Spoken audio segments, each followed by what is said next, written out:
दोस्तों, अगर आपने अभी तक हमारे चैनल को सब्सक्राइब नहीं किया है तो सब्सक्राइब करना बिल्कुल ना भूलें।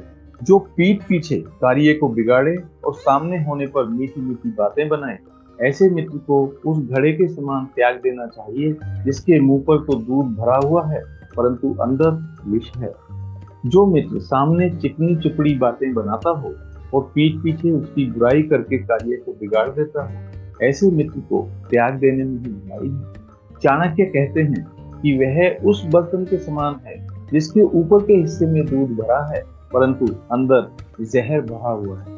ऊपर से मीठे और अंदर से दुष्ट व्यक्ति को मित्र नहीं कहा जा सकता। यहाँ एक बात विशेष रूप से ध्यान देने की है कि ऐसा मित्र आपके व्यक्तिगत और सामाजिक वातावरण को भी आपके प्रतिकूल बना देता है।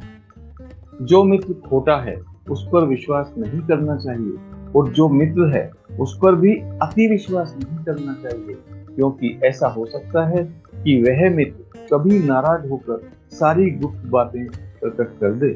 चाणक्य मानते हैं कि जो व्यक्ति अच्छा मित्र नहीं है उस पर तो विश्वास करने का प्रश्न ही नहीं उठता, परंतु उनका यह भी कहना उचित है कि अच्छे मित्र के संबंध में भी पूरी तरह विश्वास नहीं करना चाहिए, क्योंकि किसी कारणवश यदि वह नाराज हो गया तो सारे भेद खोल गए।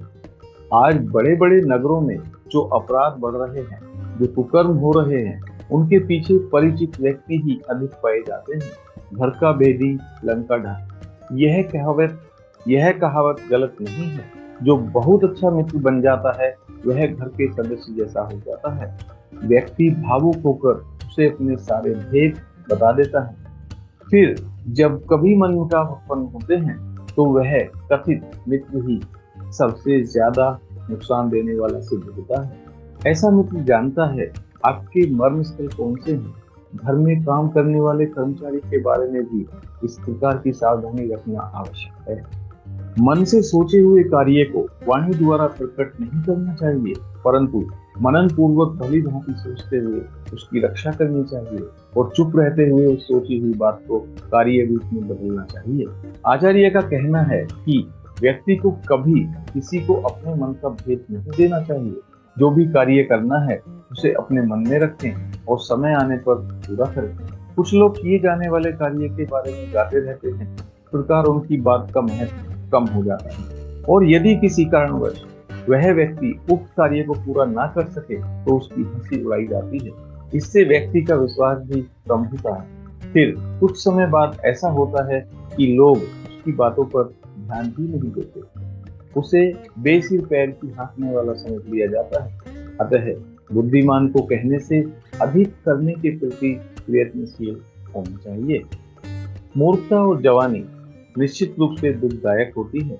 दूसरे के घर में निवास करना या किसी पर आश्रित होना अत्यंत कष्टदायक होता है। मूर्ख होना कष्टदायक है क्योंकि वह स्वयं को, अपने को और दूसरों को एक समान हानि पहुंचाता है।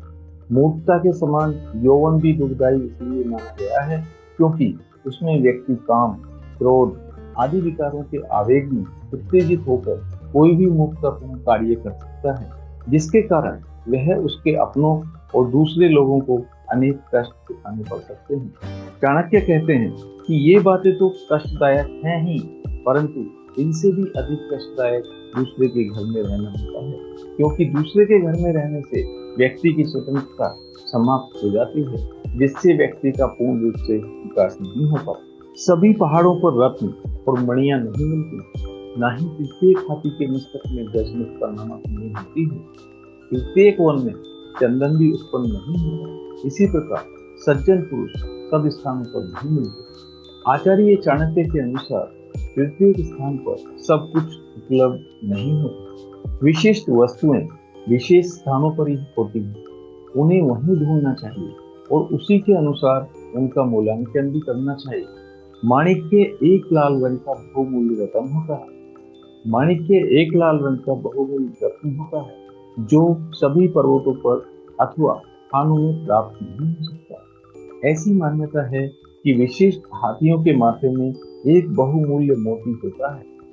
सब जंगलों और वनों में चंदन के वृक्ष जिस प्रकार नहीं मिलते, उसी प्रकार सज्जन व्यक्ति भी सभी स्थानों पर दिखाई नहीं देते, अर्थात श्रेष्ठ वस्तुएं मिलनी दुर्लभ होती हैं। दोस्तों, अगर आपने अभी तक हमारे चैनल को सब्सक्राइब नहीं किया है तो सब्सक्राइब करना बिल्कुल ना भूलें और घंटी के निशान को जरूर दबाएं, जिससे आपको ऐसी ही नई वीडियो, पावरफुल वीडियो मिलती रहे। आपसे मिलता हूं एक और नई वीडियो में। तब तक के लिए नमस्कार, जय हिंद।